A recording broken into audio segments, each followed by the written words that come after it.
On a quiet farm beside a river lived a large draft horse named Calder. Calder was the strongest animal on the farm, carried heavy wood through the forest, pulled wagons filled with crops, and worked longer than anyone else. But despite his strength, Calder was known for being gentle. If another animal took his food, he stayed silent. If someone pushed past him at the water trough, he stepped aside. If smaller animals mocked him, he pretended not to hear. Most believed this made Calder wise. But over time, the farm began to change. Near the chicken coop lived a sly goat named Brim.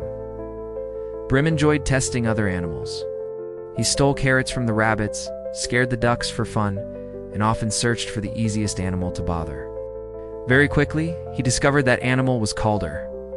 One morning, while Calder rested after carrying grain sacks, Brim walked into his stall and began eating from his hay pile. Calder noticed, but calmly moved away.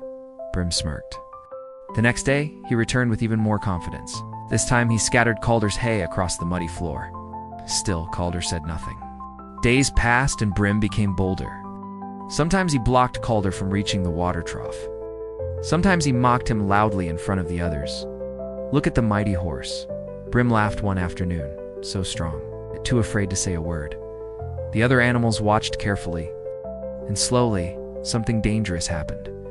The sheep began pushing ahead of Calder during feeding time. The goats climbed onto the hay he gathered. Even the younger horses stopped respecting his space, not because Calder was weak, but because the farm had learned he would accept everything. One cold evening, an old mule arrived at the farm. Her name was Sela. Sela had traveled through many farms and seen many kinds of animals. She noticed the tension in the barn immediately.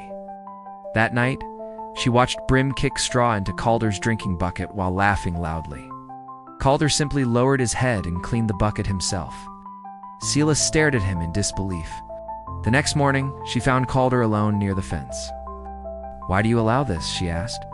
Calder answered quietly, "I prefer peace." Sela nodded slowly. "So do rivers," she replied.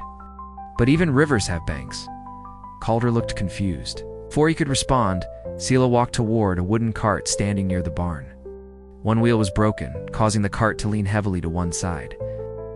Sela placed her shoulder against it and pushed lightly. The cart rolled a little. Then Brim walked past proudly. Sela called out, "Go ahead," pushed the cart. Brim laughed confidently and kicked the wheel. Nothing happened.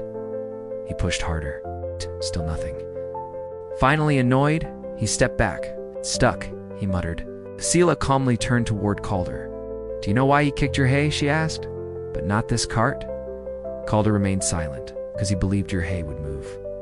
The barn grew quiet. Even Brim stopped smiling. Sela stepped closer. "Creatures push where there is no resistance," she said softly. "Not always because they are cruel, because they learn they can." Those words stayed in Calder's mind the entire day. The following morning, Brim returned again. He marched toward Calder's feeding pile with the same arrogant grin. But this time was different. As Brim lowered his head toward the hay, Calder calmly stepped forward and stood in front of it. Not angrily, not violently, just firmly. Brim blinked in surprise. "Move," he snapped. Calder looked directly at him. "No," he said quietly. "This belongs to me." For the first time, Brim hesitated. The horse standing before him was still calm, still gentle, but no longer movable. After a long silence, Brim backed away. No fight happened. No shouting echoed through the barn, yet every animal there understood something important had changed. Over the next few days, the farm slowly transformed. The sheep no longer pushed ahead during feeding time. The goats stopped climbing onto Calder's hay. The younger horses waited their turn at the trough. And strangely, Calder felt more peaceful than before, because protecting his dignity had not created conflict. It had ended the quiet disrespect he had been carrying for too long. Many believe staying silent always keeps life calm, but silence without boundaries often teaches others that your comfort, your time, and your dignity do not matter. Real kindness does not mean allowing everyone to walk over you. A tree can offer shade without allowing itself to be cut down. A good heart can stay gentle while still standing firm.